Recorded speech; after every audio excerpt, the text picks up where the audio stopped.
Can I have a cue, please, Bob?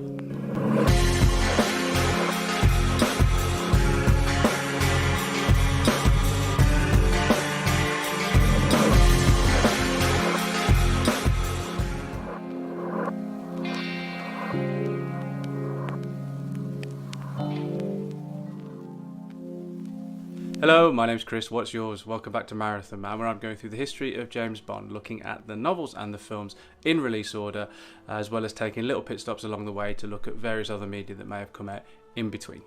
And this time, you join me at something that's lost to the sands of time.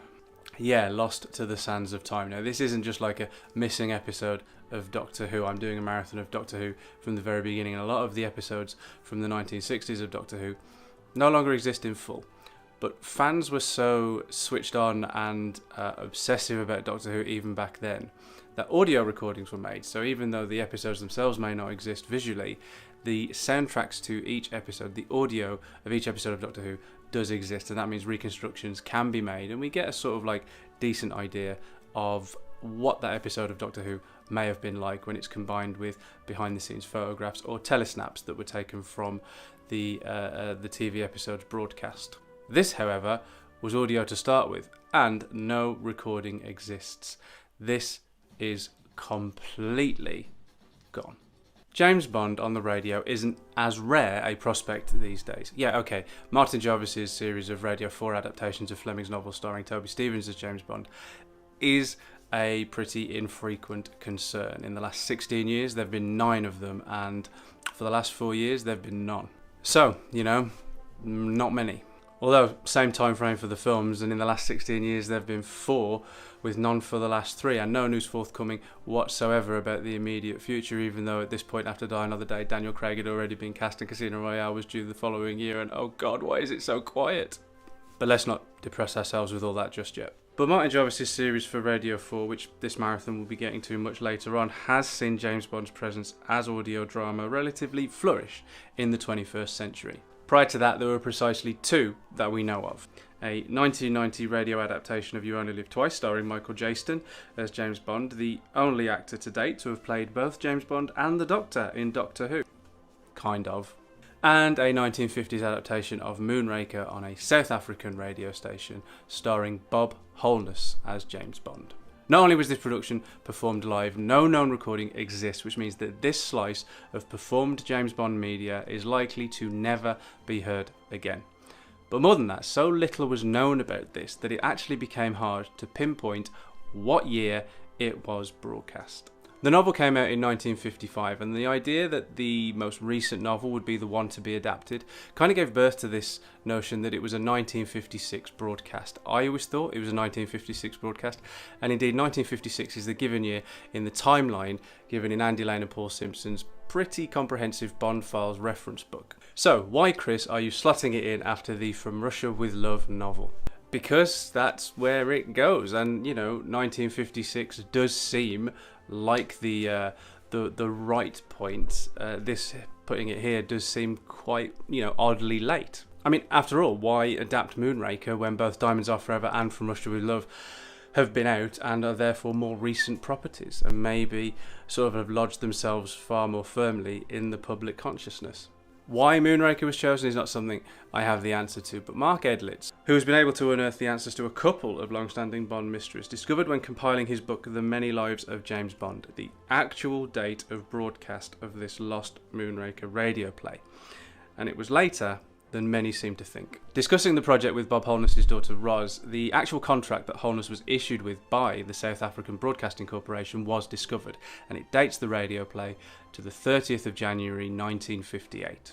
Now, it's well worth buying The Many Lives of James Bond anyway. Mark Edlitz has written several books on various different aspects of James Bond, and this one contains some pretty interesting interviews with people like Martin Campbell, Roger Moore and John Glenn, among others. But it also, as far as I know, contains the most comprehensive coverage of the Lost Moonraker radio play that I've been able to find anywhere. Sure, it is only a few pages, but so little was known about this project beforehand that those precious few pages still become the best coverage of this project anywhere out there. And in the piece, Holness' daughter Roz lets on exactly what Holness thought and felt about being a one-time James Bond, as well as offering a few nuggets of practical information as well, such as the broadcast date, exactly how much Holness was paid for being James Bond, the rehearsal dates, the fact that it was a 90-minute broadcast, and so on. And through the unearthing of some more concrete pieces of information, Edlitz manages to make this Lost Moonraker radio play feel less unknowable, but at the same time somehow more out of reach. Because with the actual performance lost to time, this is a James Bond adaptation we will never have the pleasure of experiencing. And by uncovering more information, it somehow feels more tangible, and by feeling more tangible, it feels like a greater loss. Now, while it was performed and apparently only broadcast once, that hasn't stopped this from seeping into the gestalt knowledge of popular culture.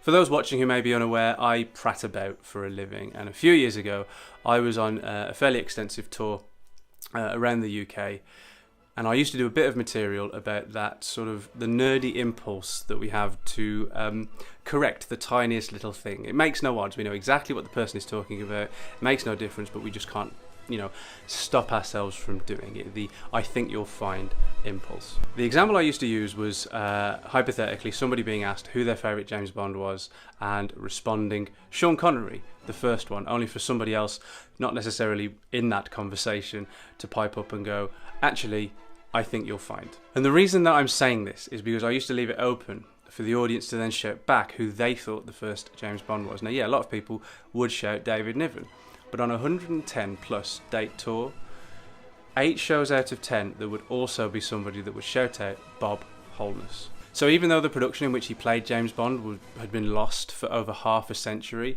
more people than I expected knew that Bob Holness had once been James Bond.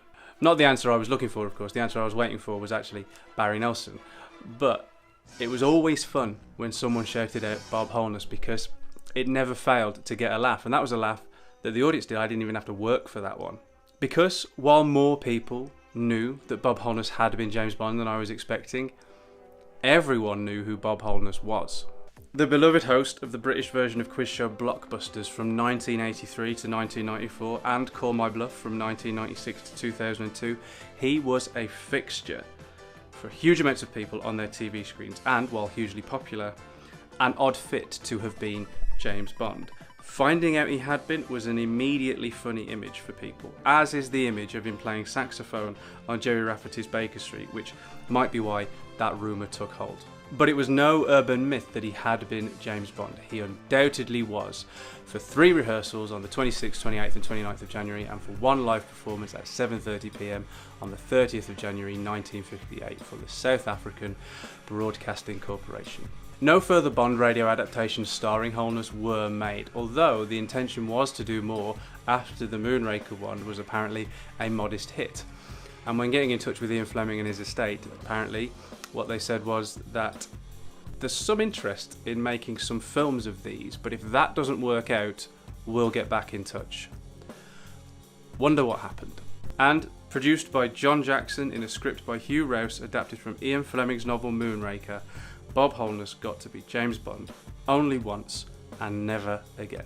Similar to Barry Nelson and George Lazenby in that regard, with the significant difference that their stints both reach much wider audiences. And while the fact that this no longer exists means that it obviously can't be included on this marathon in a real sense, it did still feel quite strange to skip it. So no, I can't review it, but even with that being the case, I did still want to talk about it. Again, thank you so much for watching. If you enjoyed this brief dive into the forgotten past, then you know how YouTube works. Please do hit the like and share it around. It'd be great to get as many James Bond fans along for the super marathon ride as possible. And what are your thoughts about this? Can you imagine Bob Holness as James Bond? Have you seen or heard him in anything else and can transpose that onto the idea of Bond to have a rough idea of how he would play it? Or are you one of the lucky few who heard this go out 66 years ago and have some memories of it, however vague? Or is this the first time you've ever heard about it? Let me know in the comments below, and I'll see you back here soon for another trip to Jamaica. So if you don't want to miss that, hit the subscribe button, bong the bell, and I'll see you back here for James Bond versus Dr. No.